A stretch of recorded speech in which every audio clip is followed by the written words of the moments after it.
Hey, everyone. Welcome back to the Divine Council Worldview Podcast. We're happy to have you. We have, before we get to our guest today, just want to cover a couple topics.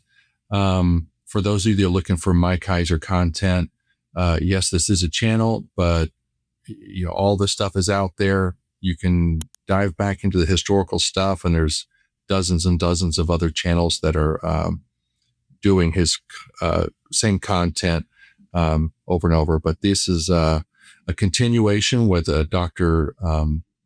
Ron Johnson and Mike Chu. We're just kind of continuing the legacy of what he does, talking about the same topics. And then when you see myself and Rich come on, we are talking about more of so what do we do with this? And so we're interviewing people that have learned about the topic, and then how they're using their unique giftings or their individual giftings and going into the world and using it to talk about the gospel, or how it kind of applies to their everyday life. So that's kind of what I'm here and what we talk to people about. It's so maybe something we talk about really resonates with you, and we hope that works for you and inspires you to apply that to the giftings you have. And here's the thing, and I mentioned in one of our last episodes, the giftings you have, most of the time, they're not crazy. To you, they're just normal. But to someone else, they're gifts, because that person doesn't have that quality. So whatever you find to be most normal, you're most gifted at, hopefully it's not just like drinking beer, but something that is very normal to you, that is like, that's what you do. Maybe it's, connecting with people one-on-one. Maybe it's talking to groups. Maybe it's teaching. Maybe it's showing how a thing is done. Maybe it's building relationships. Those are your giftings. So, just take these conversations and hopefully they inspire you. But now I want to kind of talk about, you guys have some great comments in the videos, and so I like some of them. So I wanted to talk about them. So back on episode 115 with Scott from Black Sheep Bible Talk, William Brown 1713 said, "I disagree about Mark being simplistic. He knew exactly what he was doing and saying." You're right, William. I used the word simple, and a better word would have been concise. And I think someone else actually mentioned that in their comments. They said a better word would be concise. And I really liked it. Oh, the next one of the commenters, stick a butter. That's like the best. That's the best handle ever. You win. You win the award for the best handle ever. My two favorite channels together, like how she says that. By the way, when I read the book of Mark, I've always thought it reads like an executive summary. This is brilliantly said. If bullet points were a thing in the first century, Mark would have included them. I couldn't have said it better myself. So, William, you're right. I didn't mean to say simple. Bad choice of words. But concise is a better word. And then at Ring Them Bells 143, our buddy Jason over Ring Them Bells said, "Loving this episode. Black Sheep is an awesome channel." He's right. Black Sheep is an awesome channel. So love having your comments. Thank you guys so much.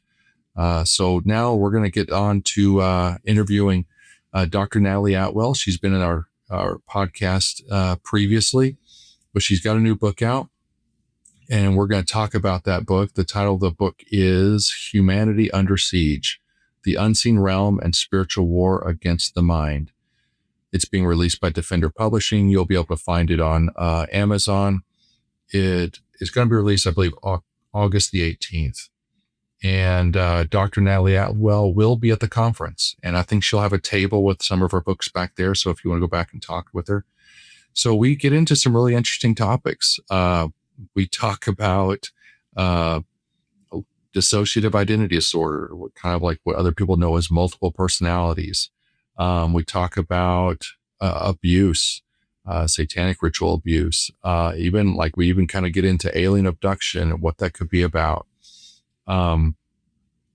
and then just kind of how the Divine World Council has informed how she does psychology, how she works with her patients, and basically how like a lot of clinicians that maybe they're not Christians, and maybe they don't have the spiritual worldview she has, they just kind of go at it with, a scientific viewpoint, which I understand it. And I know that all psychologists will agree with that. And she does too. She says, like, you absolutely do that. She says, but when they've checked all the boxes, when they've done all the things that they psychologically could do, or medication, et cetera, at some point, it's like they've come to the end of their scientific reasoning, and maybe there's something more. And I think people kind of realize innately there is a spiritual realm.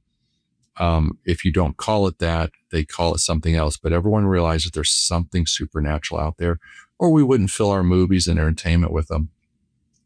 So we get into a lot of good conversation. So I hope you enjoy the show. Thanks for coming and watching, and we'll see you on the back end of this. Hey everyone, we want to welcome back to the show Dr. Natalie Atwell. She's been previously on our podcast in the past, and she's going to be releasing a new book soon. Probably by the time you'll see this, it's out. It's going to be released. Did you say August the 18th? Yes, that's right? The date. Okay. All right, that's the date. So the name of it is Humanity Under Siege. The subtitle is The Unseen Realm and Spiritual War Against the Mind. So obviously, there's a lot to talk about here. There's a lot to unpack. The book is pretty deep with a lot of stuff and topics that this audience would really like. And I got a lot of good questions. And like even before we started recording, me and Dr. Atwell were talking about just a lot of random stuff and kind of really educating me on some of the nuances of the differences of some things in psychology that I think are really kind of interesting to this audience, and generally interesting to a lot of people, because it's kind of the weird stuff. And of course, this audience likes the weird stuff, right? But I guess we'll kind of jump right into it. So what first convinced you that some of your patient struggles could not be explained adequately through psychology alone? Well, honestly, it wasn't one, dramatic case that changed my perspective on how I treated people and what I saw people were struggling with. It was really more years of observing patterns that I was seeing in people, and that my therapists that work with me were also seeing. And we found that some clients improved only when their spiritual lives, worldview, maybe their trauma, and how they answered the meaning of life questions were addressed alongside with traditional counseling. So it's not so much that we abandoned our normal counseling methods, but it was more so we realized we needed a more holistic understanding of a person. So it really is twofold. There were some clients who were coming in and they had spent years in therapy, and things were just not resolving no matter what we tried, and in their efforts as well, because they have to, definitely buy into what they're doing and try to do the work. And we thought, why is this not working? They've tried medication, they've tried therapy, they've done this and that and everything, and it's just not moving the needle. So that was part of it. And then another part of it was that some clients outright described strange, dark experiences that they were having that were in their minds causing them to have mental health issues. So really those two things led us to believe that we needed to assess different things than we were assessing before in counseling. Mm-hmm. And I know it's like reading through your book, you do mention that like some people in the community, they're not comfortable with it. You said one person in particular labeled you as being dangerous, basically because you have, a Christian worldview, and that's kind of entering into your practice, So I can imagine that's always difficult to encounter, but I guess the safe thing for you is the fact that you have your own practice. And so you don't have to worry about that. You can kind of implement those things as you see fit. You did emphasize that worldview matters. Like, how does a therapist's worldview shape what they recognize or fail to recognize in a patient's history? Yeah. So, I mean, worldview is something that shapes all of us, whether you acknowledge it or not. It determines the questions that you ask yourself, that you ask for, in my experience with my clients. It determines how we explain things to them and even the interventions that we choose. But, going back to what you said earlier about my career, it's hard having a Christian worldview sometimes because my field is very secular and it's very defined by cultural experiences in a lot of ways, unfortunately. And to stay in the mindset of a Christian worldview while also being a licensed clinical professional in my state it's a tough balancing act, but it's not something I shy away from because I can't. It's who I am at the end of the day. And so I just tell people up front, that's who I am. And then I seek to meet them where they are. But one of the wonderful things about having this, worldview as a believer, but then also we'll talk about it, I know in a little bit, the divine counsel worldview, is that it's given people a safe place to ask some of the weird, spiritual, deep questions that they may not even be able to talk about within their own church setting. And even some non-believers feel safe with us because some of their strange experiences, they know that they can talk to us about that.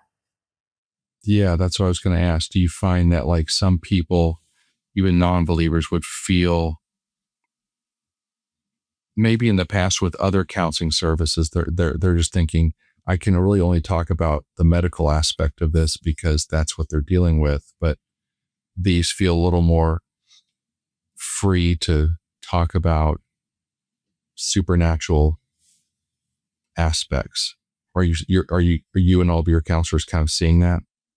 Every day we see that. And a lot of it has to do because of the work that I'm doing, trying to speak out about this more, because people need a safe place to land. They need a place that they can be able to talk about the strange experiences that they have, whether it's within the context of a spiritual community or, a healthy church. That could look like a healthy church. It also could look like a new age community that's going to give them a whole different set of experiences and things, but we can at least address those issues with them and talk to them about it in a way that I believe is not harmful. Whereas some therapists may be harmful because they're either minimizing people's experiences or they are encouraging them to do things that are dark and are not going to bring about good change.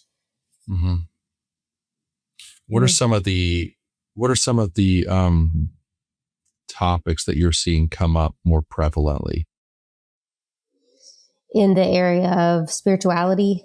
Yeah, spirituality, just kind of like the weird things that's like people are going to, not weird things, but just the things that people are kind of going to, that it's like, oh, this is interesting. Like that. I wasn't talking about this as much 10 years ago, but here we are. Yeah, I would definitely say things like new age practices, people using psychedelics to deal with a variety of different issues and problems. And I'm not saying that every possible use of a psychedelic is dangerous or not medically necessary. I just don't know enough about it to be able to encourage it. But I will say when it comes to mental health, I feel very cautious about it because I know that some things can help in the intermediate or in the immediate, but they don't long term. You don't necessarily know what the impacts are. And there are plenty of stories about people engaging in psychedelics who have experiences with spiritual beings that end up being very negative.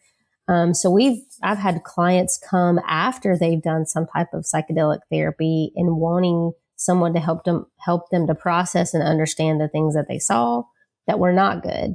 And those aren't always the stories that you're hearing, unfortunately. And so that's some, and then like I said, new age practices, people dabbling in different occultic type things. I think people are more spiritual than ever before, on one hand. But that doesn't necessarily mean it's a good biblical spirituality where people are worshiping the one true God. So there's a lot of danger in worshiping things that are not of the one true God, or that God would call forbidden practices. But you're right. We're seeing it more and more in like just popular culture. Our movies, there's superhero movie after superhero movie, and that's what is that? But like supernatural, supernatural strength, supernatural abilities. People are fascinated by, the dark spiritual stuff. There's lots of like suspenseful or horror type movies that have some sort of demonic, satanic element. They don't necessarily say that, but it's kind of like that's the element that's kind of being fed them. And speaking of psychedelics, I will every now and then I'll listen to an interview of someone that's taken DMT, because I'm fascinated by people's experiences with DMT. And usually they're like quirky, or they're very profound to that person. But I watched this one of a female, and she had never done psychedelics, never done any psychedelics. And she went with some friends, and they're like, hey, we're going to try this. It's pretty amazing. It's super deep and blah, blah, blah. She had never had any psychedelics and just like went straight to DMT. And her first time. And so this is maybe, I want to say 2 years, 2.5 years after that. And she kind of had a regular YouTube channel that she would talk about different things. And I don't think she was a Christian. She just had different, like, I think health matters to talk about for some reason. And she started talking about her experience with DMT. And apparently it was so traumatic that she went into, she said, a very, very deep depression for about 18 months. And she didn't know what to do with it. And she did not really go into specifics about what she experienced. Yeah. And I think she doesn't talk about it because, number one, it was really traumatic. And number two, I think it was so probably otherworldly and so weird. She probably doesn't want to talk about it. But yes, I think there are those experiences that probably are not, are not the greatest that people are having, Oh yeah. I had one client, if it's okay if I share the story. Absolutely. We love stories. I love stories. I do too. And she, I think she actually heard about me on a podcast, and it's like, oh, if people will believe my stories, I want to reach out to them. I feel safe with them. So that's a good thing. But she said when she used some type of ketamine assisted therapy, which is very popular in the mental health space right now. She said she felt like she was literally like diving into hell. That's how she explained it to me. Really? And she said it was so horrific and traumatizing to her that when she came out of it, she felt better because she wasn't in that hell anymore. But she came to me because she said they didn't really offer her any processing of what she was going through and what she had experienced. And she didn't really know what to say. And I think often they want you to be so positive about it that you feel like you can't be honest, unfortunately. So it was very scary to her. And what she said to me, it was enough for me to say, I don't think I could recommend ketamine assisted therapy. And oftentimes these people's experiences with either DMT or maybe this lady with ketamine, the experience is so profound and so real. They talk about it's like, it's more real than real. Like this, wherever I went, it is more real and more permanent than where we're at right now. And like, that's about probably like one of the more overriding themes that people talk about is they say that place is actually more real than this place. Yeah. That's the spiritual realm, but engaging with the spiritual realm in a way that God forbids is dangerous. Yeah, it can be dangerous because you just don't know what you're going to get. And that's why, I mean, I'm fascinated by it because for me, it's more of a Yes. validation that there is a spiritual realm. Not that I need it, but it kind of, it's interesting for me.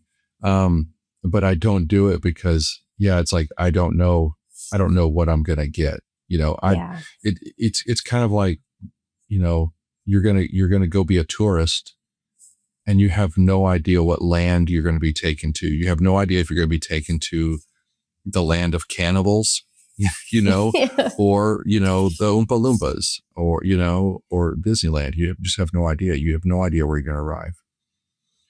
Yeah. And you don't get a So choice, yeah, from what you I just no idea. understand.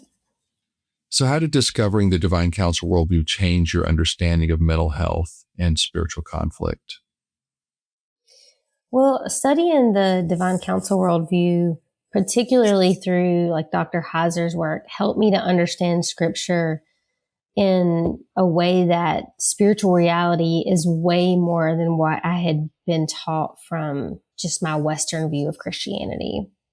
Mm-hmm. In particular, when it comes to spiritual warfare, that is not just, you know, what I had been taught about in church, but it really gave me so much more foundational things to look at, like cultural systems, false ideologies, the exploitation of humans, oppression, deception.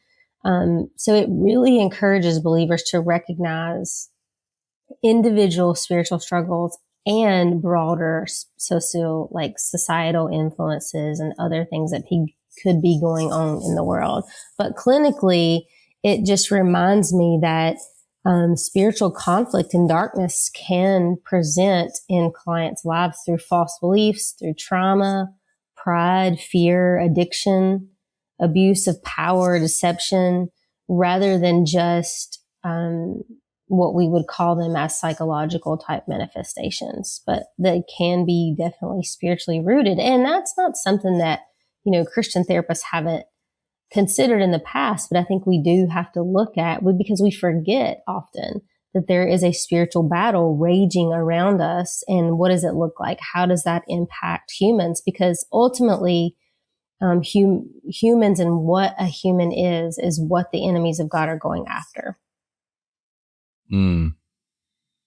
Yeah, it seems like you're kind of leading into it. It kind of adds more to the spiritual warfare aspect than just the familiar God versus Satan that I think people Right. kind of look at. There's more characters at play, it seems.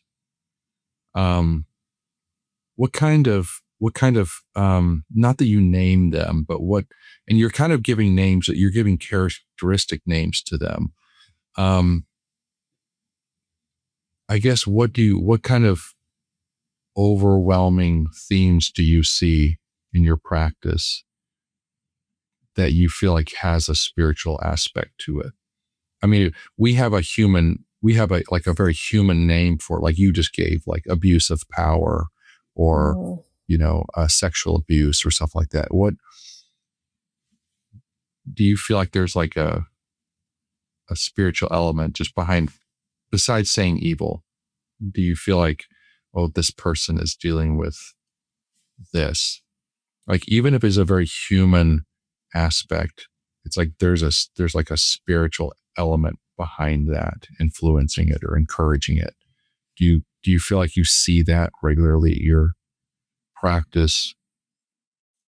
Yeah, I definitely do. I mean, one could argue, yes, we're looking at it from a more comprehensive level by assessing things now in practice. That's really the biggest change that's come within my practice, is that we're assessing for spiritual darkness after we've gone through the normal mental health routes and modalities of treatment.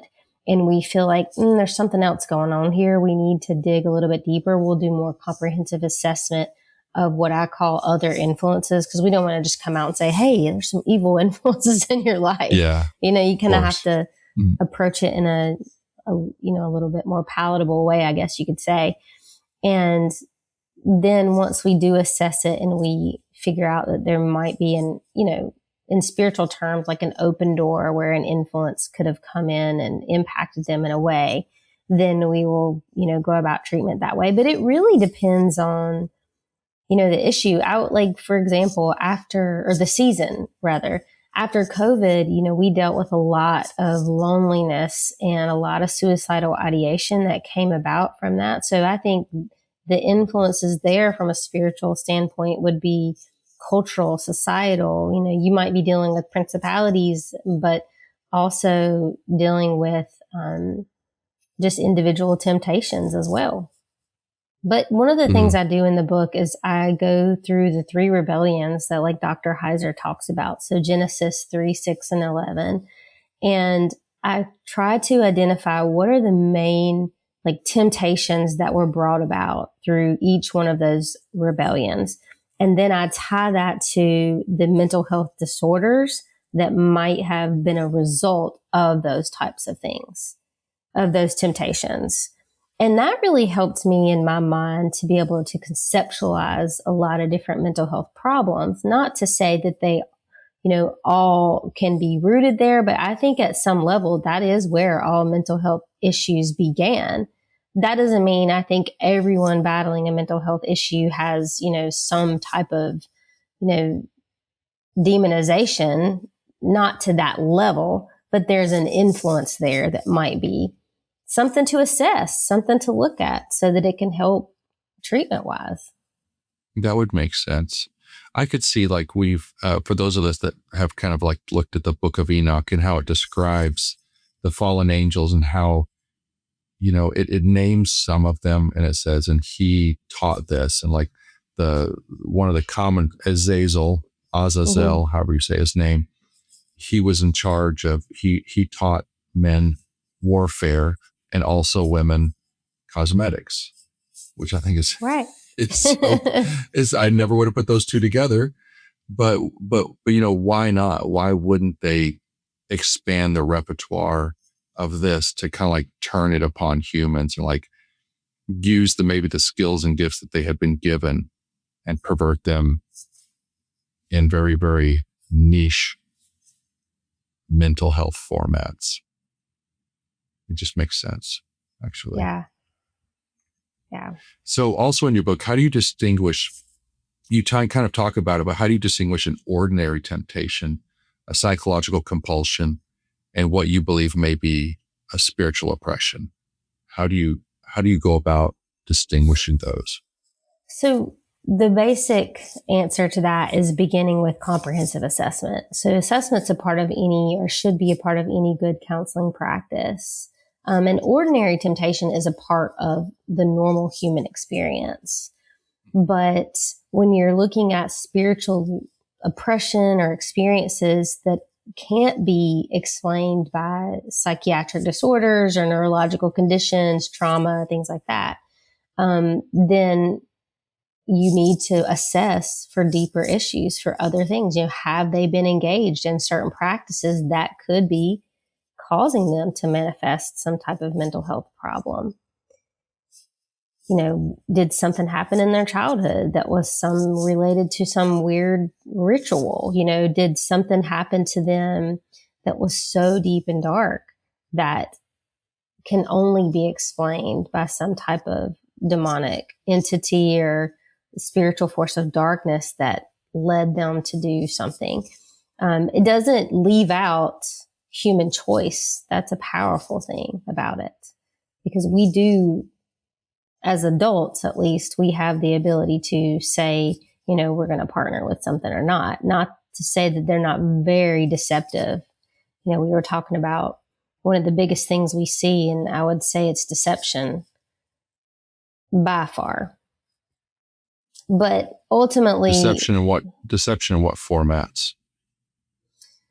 Like, so, from the patient? Yes, the patient being deceived by a lot of things. It could be about their belief in God. It could be about themselves. It could be about their trauma or the lies that they believe. That's the biggest issue that we have to combat, no matter what type of spiritual darkness they're dealing with, no matter what type of mental health disorder they're dealing with. It could be, I'll never be healed. I'm unworthy. I'm not, I am my anxiety, or, even the ownership of people saying my anxiety. So we have to deal with a lot of deception, and helping them figure out how to uncover the lies and unpack them. And then our goal is to help them apply biblical truth to that. Mm-hmm. I've been meeting people that deal with a lot of anxiety lately.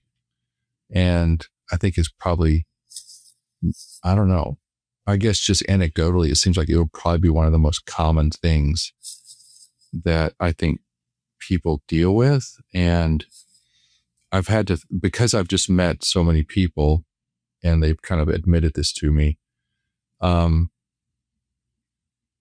I've just thought there's got to be sort of like an identity or a spiritual aspect to it, because it just, I guess to me, from talking to these people, it's like this idea that they're kind of like, they're not safe.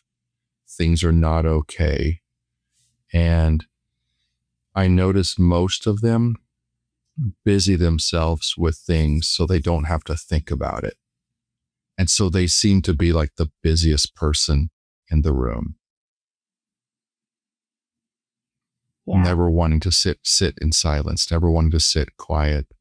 Like there's always needs to be a person that they're interacting with or something to distract them.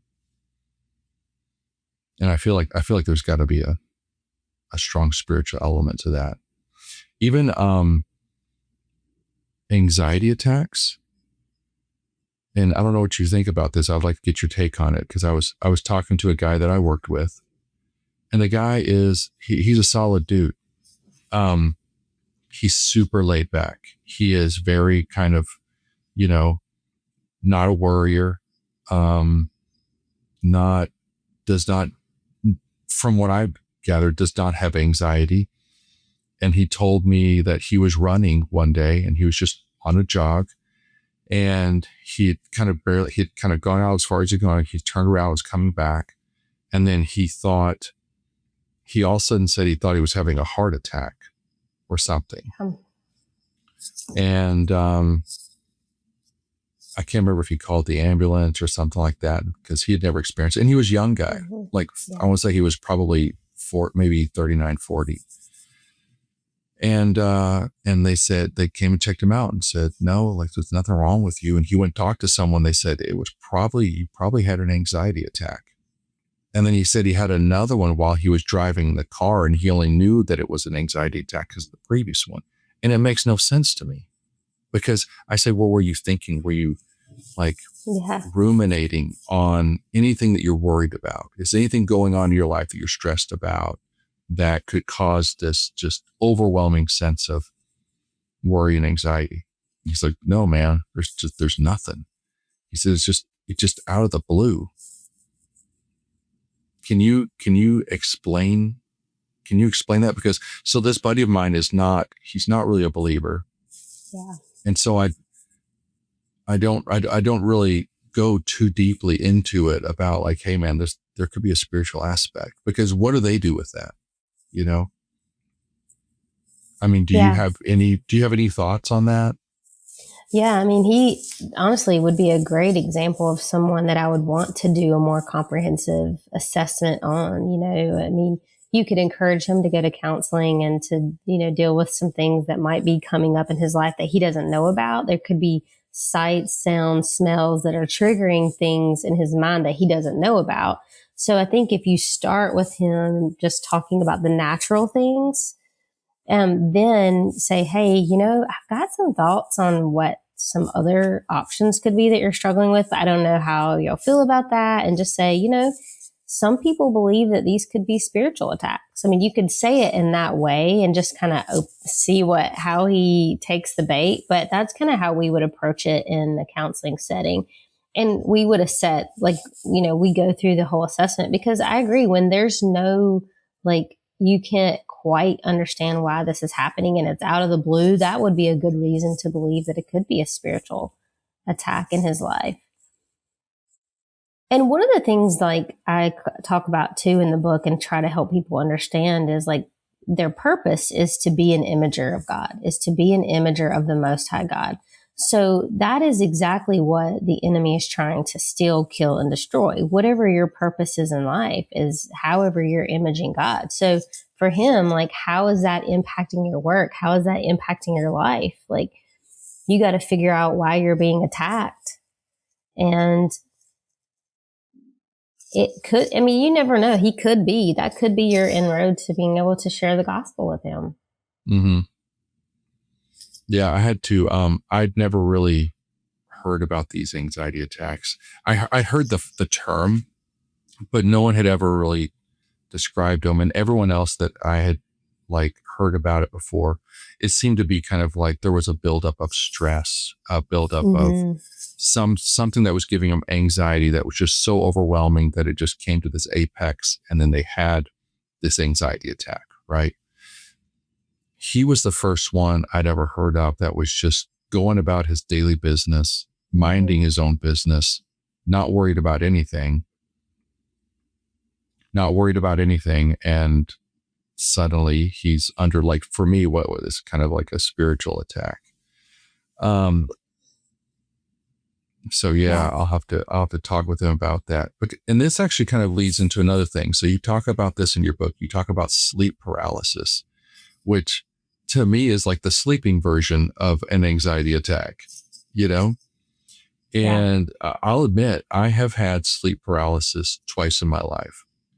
I had it once when I was around 19, and then, and I didn't know what was going on. You know, I came to consciousness. I could not move.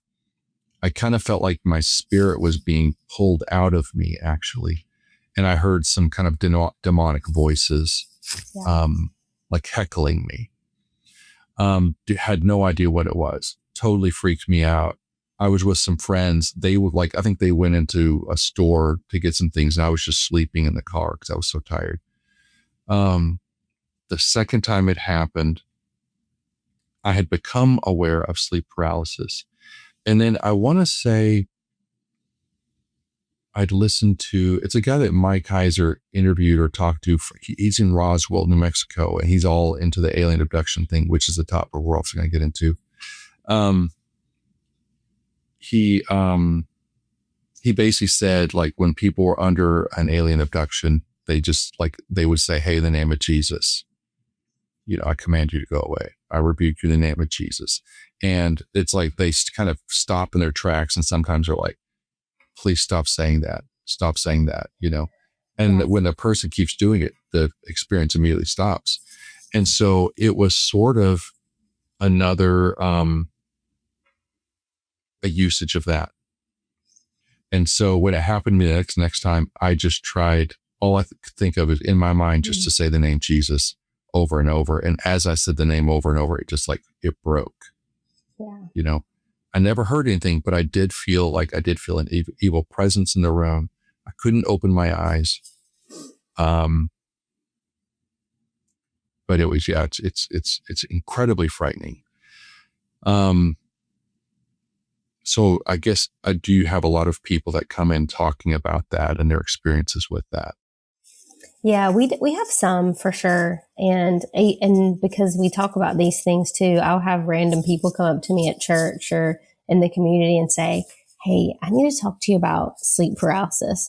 And I say that because I'm so thankful, and I want more therapists and more Christians to look into things like the unseen realm and divine counsel. And because there are a lot of believers out there who are struggling with experiences just like you described, and they have no framework to be able to understand what their experience is. So at least in my counseling practice, we do have a framework to be able to say, yeah, let's talk about it. And we're not freaked out by it.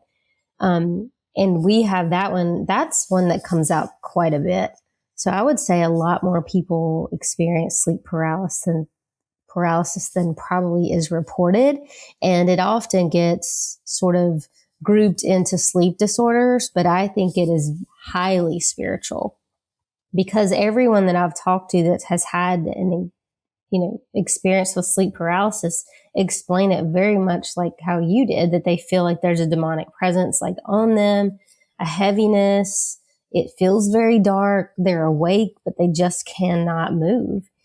And I don't know how anyone would be able to explain that outside of a spiritual darkness there. Yeah. And I think you're right. You pointed something out. Just about everyone explains it with like an evil presence being in the room. And like, I think if I had just woken up and couldn't move, I would think it was strange.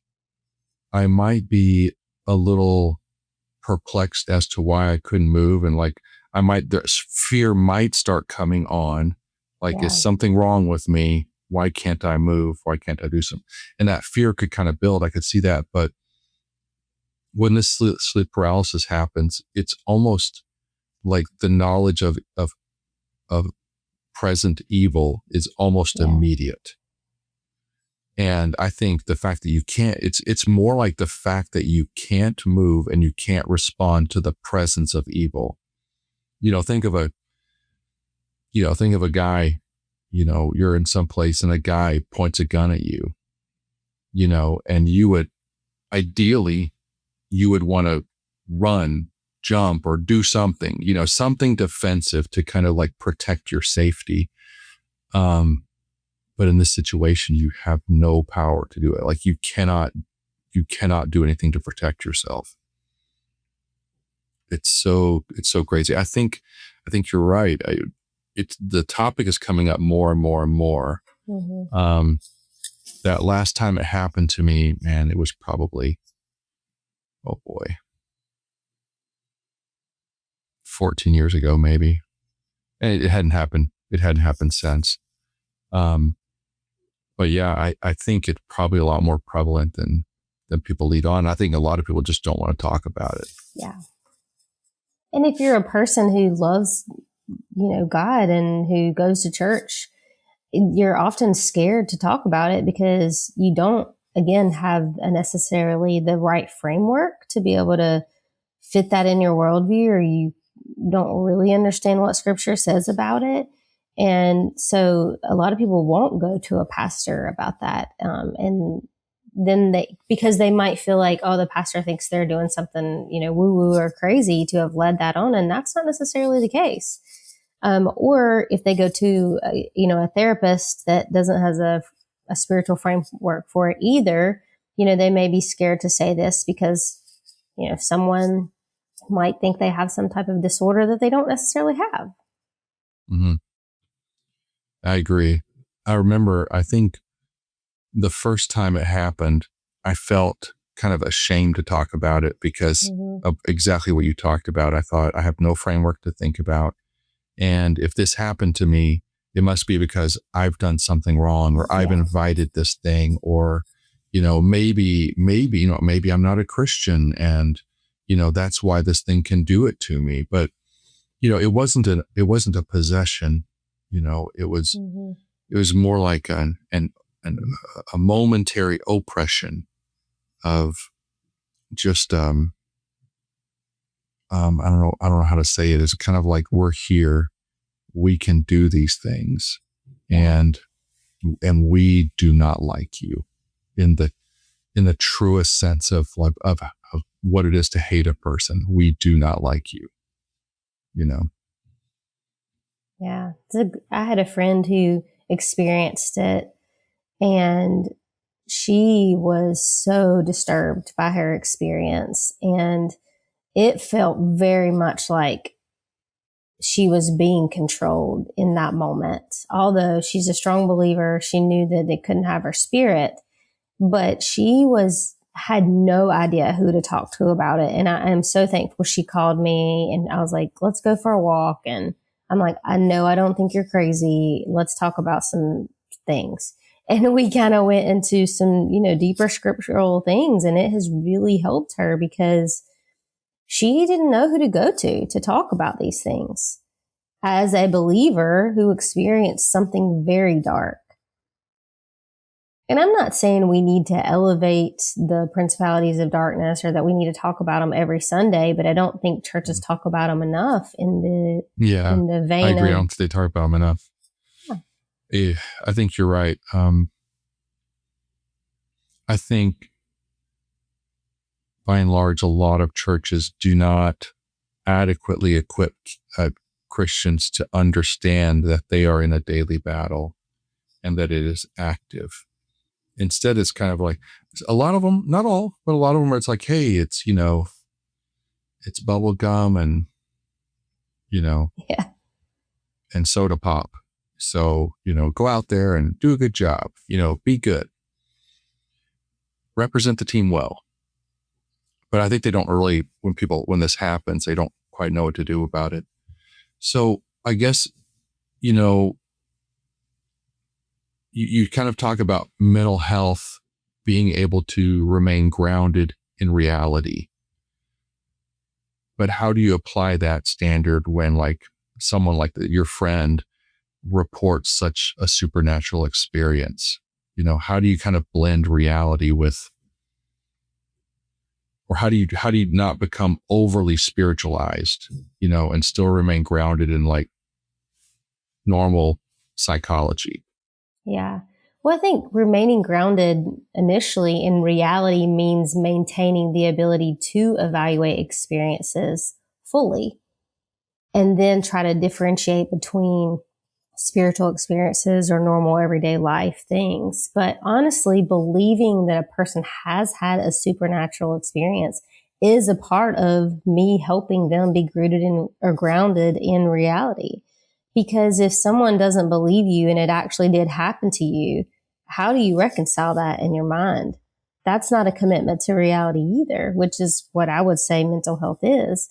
And many therapists will simply just not believe someone and they'll just, bypass it in a mental health way. Whereas, like we were saying, or you were talking about spiritually, you can bypass something that's mental in that way too. So really evaluating someone's experiences and doing a good, thorough assessment can help you figure out what the reality of their problem is.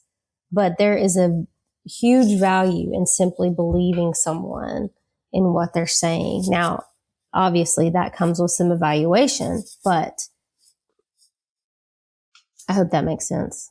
Yeah. So, I guess to me, it sounds like we kind of maybe need to redefine reality as going beyond just our five senses and what can scientifically be tested and proved out. And a lot of it is that what's unhealthy and what does not lead you to a healthy place mentally and spiritually is any form of escapism. So if you're taking something or you're doing something to try to escape your reality, that is actually not leading you to a place of health. So I hope that kind of helps explain it a little bit. So if you're doing some type of, weird spiritual practice that's making you escape the reality that you have a problem with the substance and you need to, engage in active treatment to help deal with that, that's not actually committing to reality to help you with your problem. And I don't mean that like medications that can help you with that. If you are escaping by saying this didn't actually happen, that is not being grounded in reality either. So really in the sense of mental health being a commitment to reality, it's saying I'm not going to try to escape the truth of the situation that I'm in. Mm-hmm. And what are some of the ways that people typically escape? I think a lot of people are probably thinking of like alcohol or drugs. Like what are some other ways that people escape things that are not alcohol and drugs? Honestly, I think that's one of the draws of New Age practices is they have these out-of-body experiences that they like, or it's this very legalistic system of the more that you do, the more you don't have to deal with the reality of your situation. I mean, people can honestly do that even in the context of a healthy spiritual community. You can be very legalistic about things. You can busy yourself like you were talking about earlier, instead of saying, hey, I need to sit here with Jesus and deal with some things in my life. But definitely drugs, alcohol, it could be overwork. It could be dark spiritual practices. It could be social media, technology, lots of different ways where you're avoiding dealing with the reality of your situation. I think social media is a big one right now. I think social media is huge. like distracting a lot of people from a lot of things. It's a lot of psychological warfare going on in social media, and people need to realize that. Yeah, there's so much. And it's kind of becoming the dumbing down of America, not just America, but mankind, period. And then let's like stack AI on top of it. So we now no longer have to think, so let me dumb you down, and then let me help you not think. Or not even have to have relationships with real humans. You can just have a relationship with a computer, which is happening. That's true. Have you seen people coming in and like having used AI as sort of their therapist, and the AI has given them kind of really bad advice? Have you seen any of that? Yes, we have. And there's lots of articles out there too about AI telling people to kill themselves, unfortunately. But yeah, I mean, I think what we're seeing most of all is it comes in the form of someone's using AI as a relationship. And I'll never forget, one of my clients was like, AI failed me. And I was like, what do you mean? He was like, he gave me the worst advice. That he gave it like a pronoun, and I was like, please tell me more, And so we were talking about that, and I think people just assume what AI presents is going to be good information. And a lot of times it is, I mean, I use AI occasionally. If I need to make an email sound a little bit nicer, I might say, can you change the tone of this email? Yes, of course. But I think when it comes in the place of a human being, when it comes in the place of your mind, when it comes in the place of a mental health therapist, I think it's very dangerous. And it's proven to be that, but people are still, it's just easy. Yeah. I've noticed, we use it a lot at work, for development of like technical products and stuff. And it's really, really good at that, because it's just, it's math, and it's just like coding and math. We just need you to do this. But when it comes to anything, I would say that requires maybe an opinion, or you could be asking it about truth. I mean, we've all noticed, I'm sure many of the listeners have noticed it, but it wants to please you. It wants to make you like it. It does a lot of validating things. Like when you pose, it poses something, you're saying, oh, and maybe add this, and it'll say something like, that's a great idea, man, you're really smart, you're thinking really, really well. So it strokes your ego a little bit. It gets you thinking. It's like, oh, I impressed the AI. And so, that's so true. I've noticed that you can ask it a question, and you can know the question is wrong. You can know what the question is. You can know that the answer is something about it being wrong, right? Yeah. But then if you keep prompting the AI in such a manner that it's like, well, but what about this and this and this? I mean, if we consider these things, wouldn't this be the way it is? And the AI is like, oh, well, I can see that, blah, blah, blah. And it's clear that the answer is really, it's morally, it's a very, very wrong position to hold. But and just like telling people to kill themselves, if you tell it enough things like, well, it's just, I'm miserable, I'm making everyone else miserable, I just feel like it'd be better if I died. And the AI at some point, it's like, it wants to agree with you. And it's like, yeah, I agree with you. Maybe it's, and so it's that agreeable factor. Yeah. That, it's a good way to look at it. It's just like, it's not something you want to like make really, really morality life decisions on, it's just not. And it's just so big too that I don't think we know all or who or what is all behind it. I mean, there's definitely human factors because there's AI engineers that are human, and there are people who are being consultants. I mean, I saw some message on a job board or something the other day that was like mental health consultant for AI. And I was like, what is this? But so I think there's definitely human influence behind it, but I think there's a lot more behind it too. I think potentially there could be some spiritual forces of darkness behind the tech. And I think that's something that we can't factor out when we look at that. And I think that the deception factor, again, that we talked about earlier, we've got to understand that we can be deceived even by AI. Mm-hmm. Yeah, I agree. And I just don't think you can put all the knowledge of the human race into a machine that could process it, but I just don't think it's going to be able to understand human emotion or like even consciousness. It's just not going to understand that very well. You can talk about empathy, but I don't know that you can actually, and I'm sure the AI engineers would disagree with me, but I don't think you can put an algorithm on actually, defining empathy. Yeah, I would agree. And I think God created humans. Humans create AI. So there's no way that you could convince me that AI could be as amazing from a creative standpoint than humans are in the ways that we can image him and do the things that he called us to do on earth. Does that mean we're perfect? Absolutely not. We're fallen beings. But I think we need to have that spiritual viewpoint on it as well. And we need to be sharing that. And even brain science will show you that like face-to-face human interaction is very different in terms of how the brain responds than even telehealth.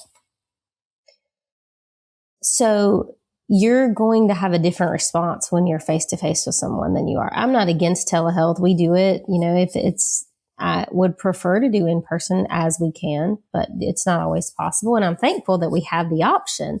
But I always encourage people, even if, maybe I'm seeing them online, that they have got to have interactions with people, because that's a huge part of how you change, how you grow. When Jesus said in scripture, go and make disciples, a huge part of that was having relationships with people, relationships that changed people because of the relationship they had with the Father. And you can't do that simply through a computer.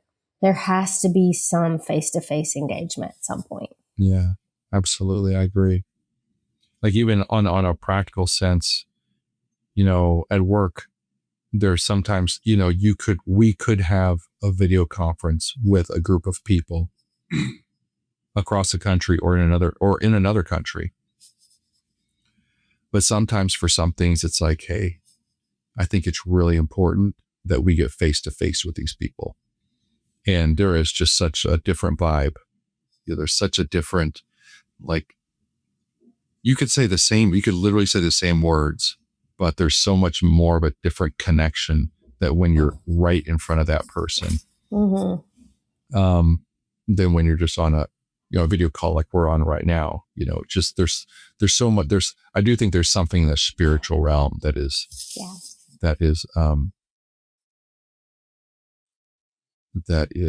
exchanged. And thinking about this is totally, I don't know where my mind goes on this, but someone talked about, like, when they went to heaven, they talked about near-death experience, and they said sounds have colors, and like colors have sounds, and they said like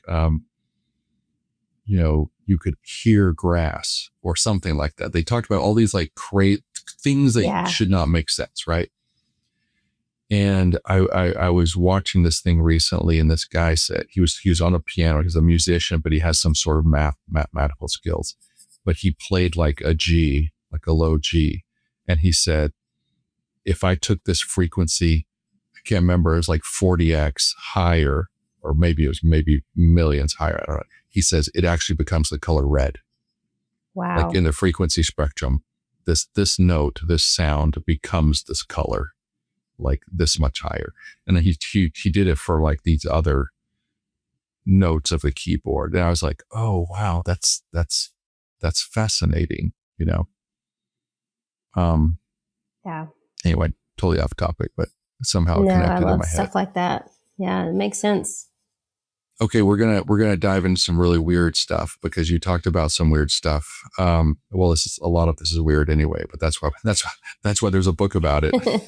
That's right. But it's relevant, right? So your book talks about people who have reported satanic ritual abuse, or maybe they describe it, and you guys kind of realize that this is satanic ritual abuse. We'll kind of get into that, but how frequently have such reports appeared, like in your practice or those that you work with during like these consultations? Are you guys coming across it semi often enough to mention it? I mean, it is, I don't want to be dishonest. It is very rare, and you have to know what you're looking for. And I do think there's an element of where you live as to if it presents more often than not. And I think there's a lot of people who would agree with that. Like, for example, if you live in certain area, like maybe if you live near Roswell, for example, you might have people having more experiences of satanic ritualistic abuse, or, near certain military sites. And there's lots of different conspiracy theories about that. But I would say overall, it's in less than 1% of the cases that you're going to experience. I talk about it because you don't ever want someone to come in and who has, had some type of ritualistic abuse, and they don't want to talk about it because it's so strange, it's so foreign, it's so odd that they don't even know who they can talk to about. And so we have had people call from other parts of the country or even within our area that, they've expressed these instances happening. And people are so transient these days too, that not everybody lives where they grew up. And so they could have had different experiences and come into your area of service and have these things. But it does happen. I do believe that it happens. I'm not one of those people who says that it has never happened. I mean, unfortunately, I think most people don't want to believe that it has ever happened or that it happens today because it's so dark, it's so evil. People don't want to think about these things.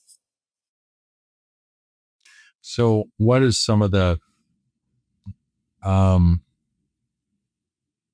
responses in like a victim of this, like a patient that would have some sort of satanic ritual abuse? What are the things that kind of happen to them? I would say the most common vein that's within all stories of satanic ritualistic abuse involves some level of severe childhood sexual abuse, to the point that they, whoever is doing that to the child has some level of doing it in a ritualistic way that they want to control and manipulate the person for years to come. And what happens a lot of times is it forces someone to dissociate.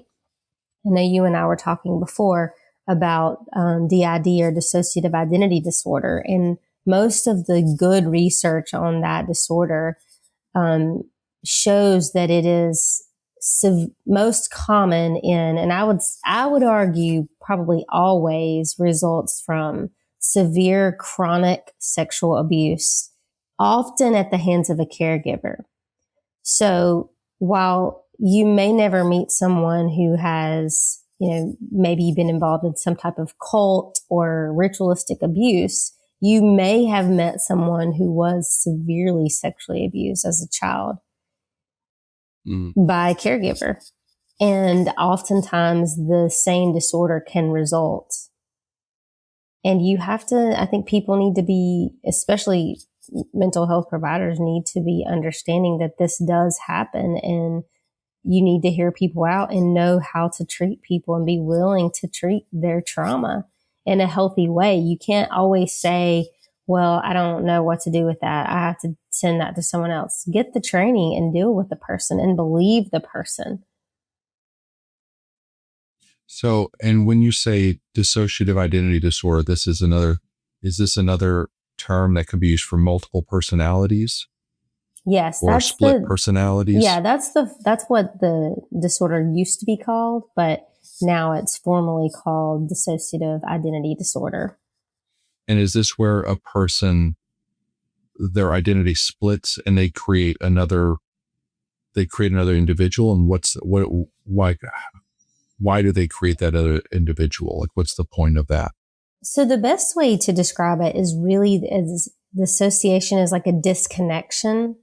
So if you're a child and say, for example, you have been sexually abused on a routine basis by, a caregiver, by your mother, by your father, your body, in order to survive that trauma as a child who has no other means, you can't fight, you can't flee, you can't, do the normal trauma responses that your body would do. You're freezing enough as in that moment, but it's not helping you survive. So your body will disconnect from itself. And what happens, excuse me, when that disconnection occurs is there's altered states that often form. And those states are actually survival mechanisms for that person to be able to survive when they're not being abused. So say, for example, there's a child, a girl who's been abused by her dad, and she dissociates while the trauma's happening so that she's sort of disconnected from what's happening to her.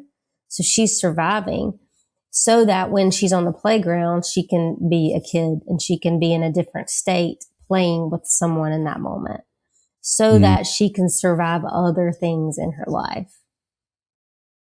Does that make sense? And yeah. And so whenever the trauma begins to happen again, does she kind of like, she dissociates from her baseline self and she goes to that other personality that handles it. And do they act different? Do they have like another personality? Do they have different qualities? Yeah, they do. They have different qualities. I had one client who described, you have to technically in this disorder, you have on average 13 different alters or personalities, what they would be formally called. And they're all different protective. Some are protective. Like, she had one that was like her protector who would get, more combative and defensive. And she didn't even know she would be going into these altered states until her mom or someone in her family would say, oh, that happened. So it's kind of like when she comes back into her normal self, her present self, that she realized something else happened. A lot of times they will describe it as there was evidence around the house that they went into a different state, or, the parents or someone close to them might say, hey, this happened to you. And dissociation, like I said earlier, is something that is protective in nature at first. It's kind of amazing that God designed our bodies and our brains to be able to do that in a way. But over time, if you continue to dissociate, there's a lot of pain that comes along with that, because it's very hard to be a normal member of society. And when the abuse stops, you can't always have all these different personalities. You need to learn how, and what we do in therapy for that is integrate each part so that you're only that one present person, and being able to function. Can that happen? Can a person that has multiple personalities, can they reintegrate all these personalities and kind of just be a whole instead of like fractions of the whole? In my experience, yes. I've been working with one precious individual for a very long time. And I hate how it's represented in movies, because it's often represented in movies that these people are evil or that they're scary, that their personalities do all these evil things, when in reality, they're some of the most precious people you would ever meet. And they are some of the most smart people you would ever meet. I think probably they all have some level of high IQ. I don't quite know all the research on that, but I think the two sometimes go hand in hand. And I think, to be honest, from a spiritual viewpoint of that, I think it's evidence of the enemies of God go hard after those who have the most potential for the kingdom. But I imagine in some churches, in some settings, if they knew about this, the churches would just kind of go after, like, oh, you have whatever, you have a demonic possession or demonic oppression, or so this is demonic, whatever happens, demonic. not realizing that there's like a legitimate medical issue, and this is like a natural function of the brain to protect itself. I'm so glad you said that, because that happens. Does that happen a lot in churches? It does, especially in certain denominations and in certain like Pentecostal types, I imagine. Yeah, agree. Yes. And I'm not against, a lot of these churches call it deliverance ministry, or there's lots of different names for it. And I'm not completely against those, but most of them, to be honest, I am, because if someone like the person I just described came into their ministry, they could potentially re-traumatize the person and set that person back years in their healing, because they may force a story to come out that the person's not ready to tell. They could be trying to force a part to do something that they're not willing to do. I mean, it's a very delicate thing, and it takes a very long time for that person to build trust with someone, to be able to then do the work of integrating into healthy therapy. And yes, that's a huge part of my book as well, is I want people to understand that you cannot over spiritualize every mental health disorder either. That doesn't mean there's not spiritual darkness related to it. It doesn't mean that there's not a spiritual component, but you can't just beat someone over the head with a Bible and say, be healed, or, come out. That's not always how it happens. Yeah. And I can imagine if that's their experience, and they don't change. And then they're, the church or whoever it is saying, hey, well, there's some dark sin in your life, and you just probably makes you feel more guilty and more broken, and probably like, hey, maybe the church isn't what I do. But this is admittedly like, we're kind of just like, people are just coming to understand some of this, I would say, in this past decade, I mean, before, like you said, it was more a movie. It was more of a joke, or it's kind of like, usually it's in some sort of demonic movie, or it's in some sort of comedy movie, and you don't really think it's real. And I think some people, and I haven't really, I haven't really experienced this a lot like you have, but I think it's a very hidden thing. And of course, no one wants to say, oh, and I have multiple personalities. Mm-hmm. Today I'm Jane. That's my normal name. If you see me get mad, well, that's Tom. Call me Tom. If you see it, no one says that stuff. But and a lot of people don't even know they have it. Is there just like memory loss for a time? It's like when they slip into another person, there's like, kind of like you said, there's evidence like the house changed, or I'm in a different environment than I remember last, and I don't know how I got here, or I don't know how my bedroom got destroyed. That's a hallmark characteristic of it. It's called dissociative amnesia. So it is like you've lost gaps of time. So you have to have had that one specific thing, as in addition to other, the alters and all other things. But that's a huge diagnostic criteria of it, is having those gaps and fragments of time that are just missing. Eventually you might learn what happened during that time, but yeah. Okay. This is such a good segue to the next topic. We're talking about missing gaps in time. This naturally leads us to alien abductions. So you kind of mentioned this even in your book. You talk about this. What are the kind of like some of the common features? Like some of them, lost time or paralysis. We talked about sleep paralysis, entities, either, benevolent or malevolent, repeated contact. Like, what have you heard about this? Do people that come into your practice has anyone talked to you about this? Yeah, this is even more rare, I would say, than like SRA, for example, or satanic ritualistic abuse. And I also want to say that not everyone who has dissociative identity disorder has also been, as an SRA like survivor. But I would say if the person is an SRA survivor, it's highly likely they would have the ID. But But when it comes to like alien abduction and what people would term alien abduction, I would say it's very rare in terms of people telling us that, but they have told us that. And some of the common things are like people report a loss of time, strange like things that like examinations of them physically, or like maybe they feel like somebody's done an experiment on them.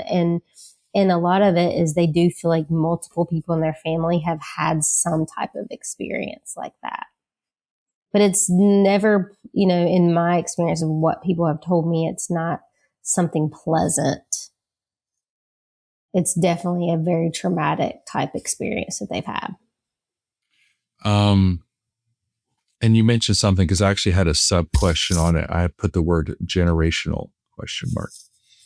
Because like some of the books I've read, and they're not Christians. They're just like professors that are talking about the topic. One of them,